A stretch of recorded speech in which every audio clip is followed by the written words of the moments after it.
இப்போ ஒரு வானொலியை சூடு பண்ணிவிட்டு கொஞ்சம் எண்ணெய் ஊற்றிக்கோங்க. 2லேருந்து 3 டீஸ்பூன் எண்ணெய் ஊற்றிக்கோங்க. பூண்டை தட்டி போட்டுக்கோங்க, இல்லாட்டி வெடிக்கும். எப்பயுமே முழு பூண்டை அப்படியே போடக்கூடாது. எண்ணெய் காஞ்சதும் பூண்டு போட்டுக்கோங்க. அதே மாதிரி பச்சை மிளகாவும் அதே மாதிரி கீரி போட்டுக்கோங்க, இல்லை உடச்சி போட்டுக்கோங்க. அப்படியே போட்டிங்கன்னா வெடிக்கும்.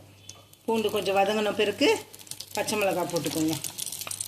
அவங்க காரத்துக்கு ஏற்ற 4 மிளகா போட்டிருக்கேன், நான் 5 மிளகா போட்டிருக்கேன். உங்கள் வீட்டில் குழந்தைங்க சாப்பிட்றதா இருந்தால் 1 மிளகா அப்படி போட்டுக்கோங்க. இது கொஞ்சம் நேரம் வதங்கட்டும். வதங்கிடுச்சு. இதுக்கப்புறம் உளுத்தம் பருப்பு போட்டுக்கோங்க. இந்த தூதுவளை கீரை சொன்னோம் பார்த்தீங்களா, இருக்கும். இந்த கீரையை சேர்த்துக்கிறேன். முள்ளாக இருக்கும்.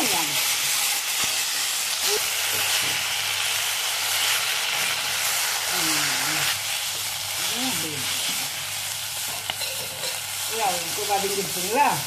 ஒரு 2 நிமிஷம் வதங்கினா போதும், ரொம்பலாம் வேண்டாம். அதுக்கப்புறம் தேங்காய் போட்டுக்கோங்க.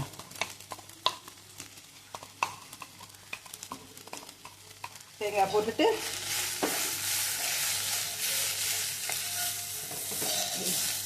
நான் புளி வச்சுருக்கிறதால புளி பேஸ்ட் வச்சுருக்கேன். தேவையான உப்பை போட்டு அரைச்சிடுறேன். நம்ம அந்த சட்னியை தாளிச்சிடலாமாங்க. அதுக்கு ஒரு கொஞ்சம் சின்ன தாளிக்கு கரண்டி வச்சுக்கோங்க. கொஞ்சம் 2 டீஸ்பூன் எண்ணெய் ஊற்றிக்கோங்க. கடுகு போட்டுக்கோங்க. எண்ணெய் காஞ்சதும் கடுகு போட்டுக்கோங்க. இந்த உளுந்து போட்டுக்கோங்க. நான் எப்பயுமே உடஞ்ச உளுந்து தான் யூஸ் பண்ணேன் தாளிக்கிறதுக்கு. நான் சீரகம் உங்ககிட்ட சொல்லியிருக்கேன் ஏற்கனவே. நான் எல்லாத்துக்கும் இந்த சீரகம், வெந்தயம் இதெல்லாம் எப்பயுமே தினமும் சேர்த்துப்பேன்.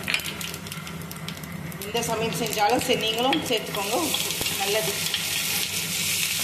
கருவேப்பிலை போட்டு கொஞ்சம் நம்ம சட்னியில் ஊற்றிடலாம். தாளித்து வச்சு சட்னியில் ஊற்றிக்கலாம்.